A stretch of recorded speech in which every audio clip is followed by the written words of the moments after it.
Hello friends, आज हम William Shakespeare द्वारा लिखित एक ट्रेजेडी ओथेलो की समरी हिंदी में एक्सप्लेन करेंगे। Let's begin.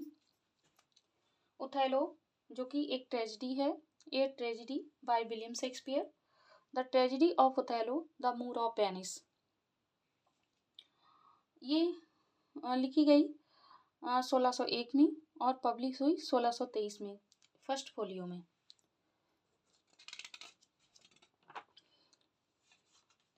इस कहानी की शुरुआत इटली के एक शहर वेनिस की गली से होती है, जहां पर दो लोग आपस में तीखी बहस कर रहे हैं, जिनमें एक का नाम रोड्रिगो है और दूसरे का नाम यागो है।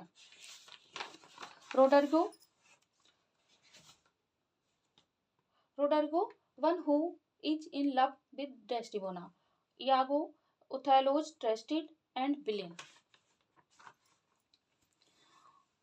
रोड्रिगो यागो के ऊपर इसलिए चिल्ला रहा है क्योंकि यागो ने रोड्रिगो से डेस्टिमोना को पटवाने के लिए पैसे लिए हैं, लेकिन डेस्टिमोना ने ओथेलो के साथ शादी कर ली है। इसलिए रोड्रिगो यागो से कहता है कि तुमने मुझे ठगा है। यागो रोड्रिगो से कहता है कि जितनी नफरत तुम ओथेलो से करती हो, उससे कहीं ज़्यादा नफरत मैं भी ओथेलो से करता हूँ, क्योंकि उसने मुझे लेफ्टिनेंट बनाने की जगह एक नए और इनएक्सपीरियंस्ड लड़के को लेफ्टिनेंट बना दिया, जिसका नाम माइकल कैसियो है। ओथेलो ने डेस्टिमोना के साथ चुपके से शादी की है। Desdemona wife of Othello and daughter of Brabantio. तो शादी की है। इसी का फायदा उठाते हुए ये दोनों डेस्टिमोना के पिता ब्रावेंटियो के पास जाते हैं और कहते हैं कि हुजूर, आपकी बेटी ने ओथेलो के साथ चुपके से शादी भी कर ली है। यदि आपको विश्वास नहीं आता तो आप अपने घर में उसे देख सकते हैं। आपकी बेटी आपको यहीं नहीं मिलेगी। ब्रावेंटियो उसे अपने घर में ढूंढता है, लेकिन उसकी बेटी कहीं भी उसे दिखाई नहीं देती। अब यागो रोड्रिगो से को वहीं छोड़कर ओथेलो के पास चला जाता है, ये बताने के लिए कि मालिक, आपने जो डेस्टिमोना के साथ शादी की है, उसकी खबर डेस्टिमोना के पिताजी को लग गई है और रोड्रिगो ने उन्हें ये बात बताई है। यागो ने ही वही बात डेस्टिमोना के पिता को बताई और अब ओथेलो को भी बता रहा है और उसका ब्लेम किस पे कर रहा है, रोड्रिगो पे, कि रोड्रिगो ने ये बात डेस्टिमोना से ओथेलो ने शादी कर ली है। ये बात रोड्रिगो ने ब्रावेंटियो को बताई है। अब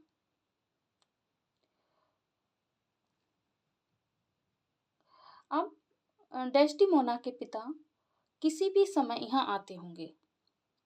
इसी बीच कैसियो की एंट्री होती है, जो कि लेफ्टिनेंट बना दिया, और ड्यूक ऑफ वेनिस का मैसेज लेकर ओथेलो के पास आता है। कैसियो ओथेलो को कहता है कि ड्यूक को तुम्हारी ज़रूरत है, क्योंकि तुर्कियों के द्वारा साइप्रस पर हमला होने वाला है।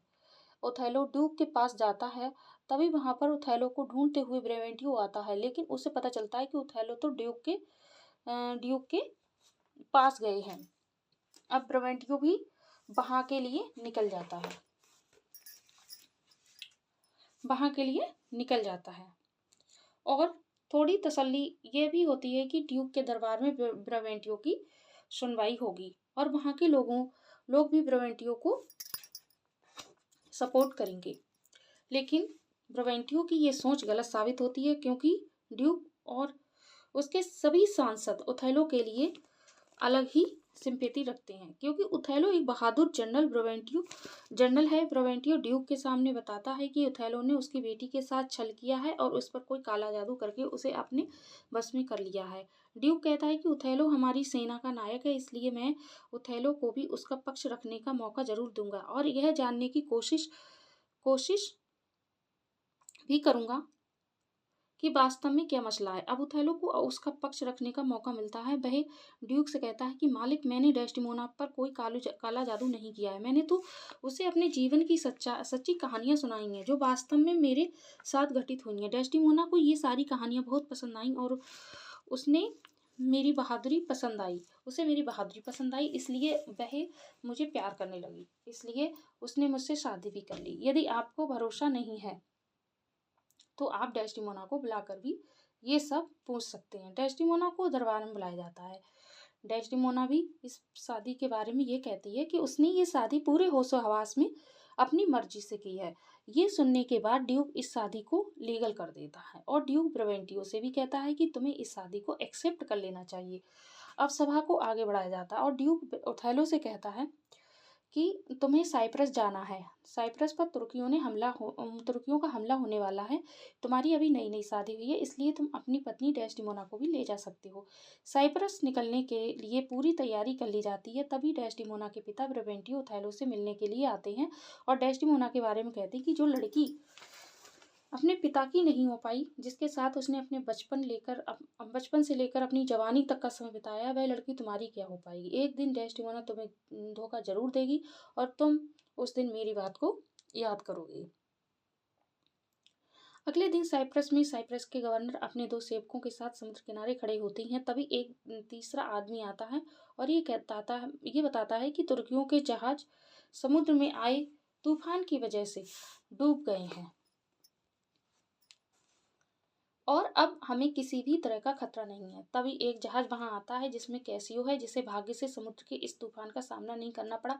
तभी एक दूसरा जहाज भी वहां आता है जिसमें यागो, रोड्रिगो, डेस्टिमोना, एमिलिया और यागो की वाइफ है। कैसियो ओथेलो की वाइफ का हाथ पकड़कर उसे चूमता है और डेस्टिमोना का स्वागत करता है। ये सब देखकर यागो एक सोल्लोकी कहता है कि कैसियो की इस हरकत को यागो एक जाल के रूप में इस्तेमाल करेगा।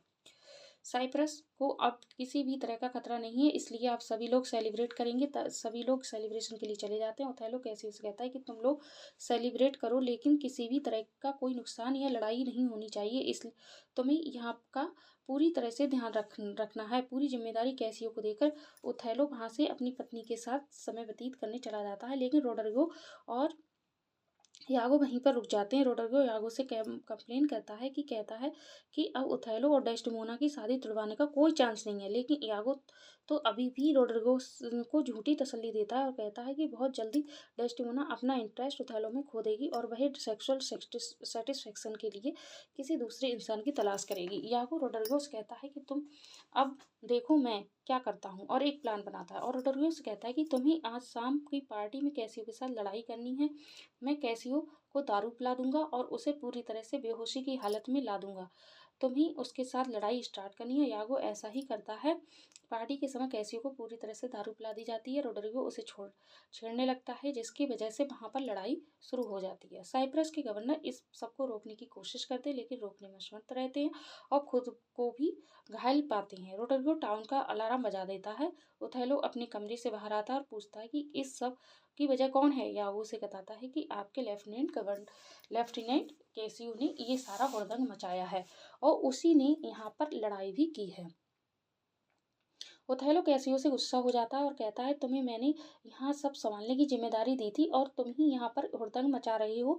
इस पर गुस्सा होकर ओथेलो कैसियो को लेफ्टिनेंट के पद से हटा देता है और वहां से चला जाता है। कैसियो कहता है कि मुझे तो दारू पिलाकर ये सारी चीजें करवाई गई थी, मेरी कोई गलती नहीं है, और अपने करे हुए पर कैसियो बहुत पछताता है। अब यागो यहाँ पर अपनी दूसरी चाल चलता है और कैसियो से कहता है कि तुम परेशान मत हो, मेरे पास एक प्लान है जिससे तुम्हें ओथेलो माफ कर देगा और तुम्हारा लेफ्टिनेंट का पद भी तुम्हें वापस दे देगा, यदि वह डेस्टिमोना की मदद ले ले। Here Iago says which another soliloquy. यहाँ पर जो यागो है दूसरी सोलिलोकी बोलता है कि वह डेस्टिमोना और कैसियो को लवर्स के रूप में प्रेम करेगा और ओथेलो को जेलस करेगा। कैसियो कुछ म्यूजिशियंस को लेकर ओथेलो की विंडो के नीचे आता है और एक मधुर संगीत बजवाता है। ओथेलो अपने क्लाउन को भेजता है और कहता है कि जाओ तुम म्यूजिशियंस से जाकर कहो कि यहाँ से चले जाएं। क्लाउन कैसियो के पास आता है तो कैसियो क्लाउन से कहता है कि वह एमिलिया से मिलना चाहता है। ये सुनने के बाद क्लाउन वहां से चला जाता है। तभी वहां पर यागो आता है और यागो कहता है कि मैं ओथेलो को लेकर फोर्टी फैक्शंस के लिए बाहर चला जाऊंगा, तुम अपनी बात डेस्टिमोना के सामने रख सकते हो। कैसियो डेस्टिमोना से मिलता है, डेस्टिमोना को सारा वाक्य बताता है। डेस्टिमोना उसके लिए बहुत ही चिंता व्यक्त करती है और साथ में एक वादा भी करती है कि वह ओथेलो को मनाएगी और उसे कहेगी कि वह तुम्हें माफ कर दे और तुम्हें तुम्हारा लेफ्टिनेंट का पद भी वापस दे दे। जैसे ही कैसियो वहां से जाने लगता है, तभी यागो और ओथेलो वहाँ आते हैं। कैसियो ओथेलो से कहता है, ओथेलो से बिना कुछ कहे वहाँ से चला जाता है। कौन? कैसियो। ओथेलो यागो से कहते हैं कि क्या ये कैसियो था जो मेरी वाइफ के पास से अभी गया है? यागो ओथेलो को जलाते हुए कहता है, no sure I can not think it that he would steal away so guilty like seeing your coming. Means मैंने सोचा नहीं था कि आपको यहाँ देखकर कैसी चोरों की तरह यहाँ से निकल जाएगा। उसने आपको नज़रअंदाज किया है और यहाँ से निकल गया। यागो की ये चाल भी कामयाब हो जाती है। ओथेलो बहुत ही दुखी होता है। ओथेलो को भड़काने के लिए यागो यहाँ तक कह देता है कि मुझे तो ऐसा लगता है जनाब कि डेस्टिमोना और कैसियो के बीच संबंध है। जब ओथेलो और डेस्टिमोना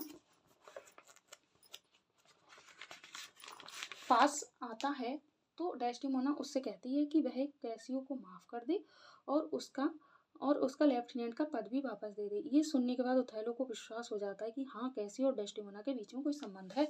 तभी ओथेलो को डेस्टिमोना के पिता की बात याद आती है कि एक दिन डेस्टिमोना उसे धोखा जरूर देगी और ये दिन आ गया है। अब डेस्टिमोना उसे धोखा दे रही है, ऐसा ओथेलो सोचता है। डेस्टिमोना को ओथेलो कुछ अस्वस्थ लगता है। वह उसे अपना रुमाल सर से बांधने के लिए देती है, लेकिन रुमाल बहुत छोटा है। यह वही रुमाल है जो ओथेलो ने डेस्टिमोना को अपने प्यार की निशानी के रूप में दिया था।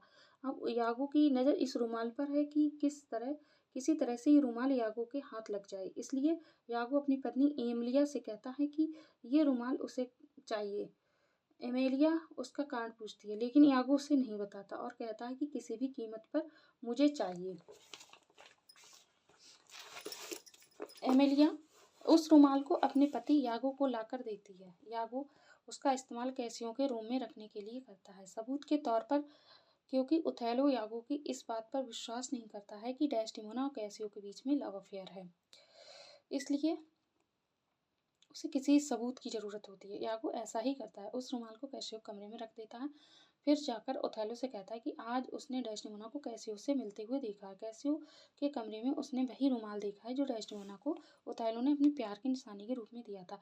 यदि आपको भरोसा नहीं है तो आप डेस्टिमोना से जाकर उस रुमाल को मांग सकते हैं। ओथेलो जाता है और डेस्टिमोना से उस रुमाल को मांगता है। डेस्टिमोना रुमाल को हर जगह ढूंढती है, लेकिन उसे कहीं भी ये रुमाल नहीं मिलता। अब ओथेलो को पूरा विश्वास हो जाता है कि डेस्टिमोना और कैसियो के एक दूसरे से संबंध रखते हैं। इस यागो ओथेलो को जलाते हुए ये भी कहता है कि महाराज, मुझे तो ऐसा भी लगता है कि ये दोनों एक दूसरे के साथ फिजिकल हो चुके हैं। इस पर ओथेलो बहुत गुस्सा होता है और वह कसम खाता है कि वह कैसियो और डेस्टिमोना को नहीं छोड़ेगा। यागो कहता है कि वह ओथेलो के साथ देगा।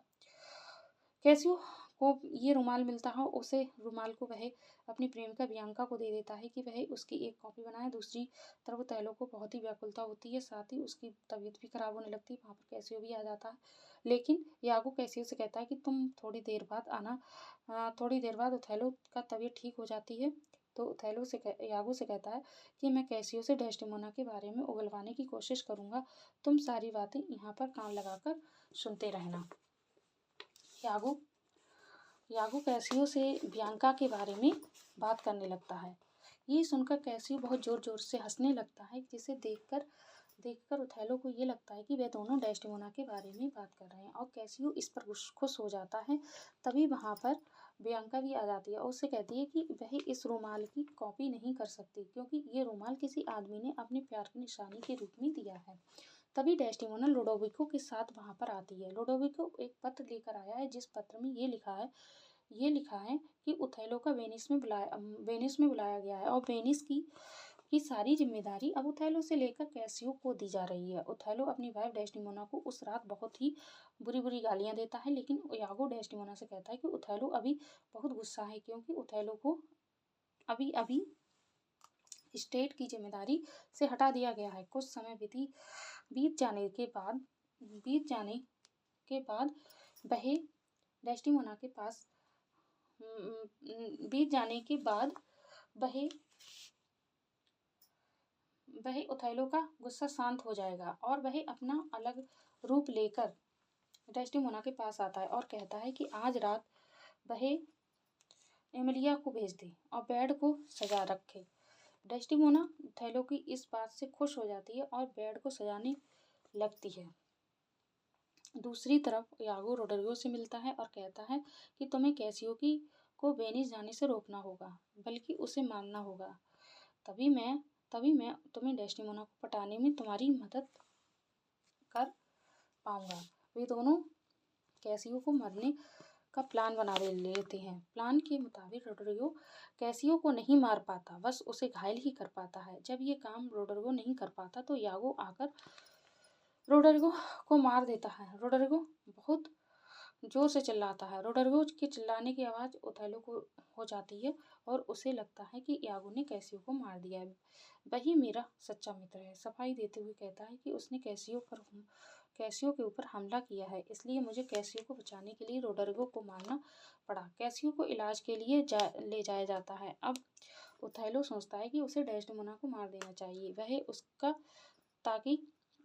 तकिया लेकर गला दबा देता है, जिसकी वजह से डेस्डेमोना सांस नहीं लेने की वजह से लगभग डेस्डेमोना की मौत हो जाती है।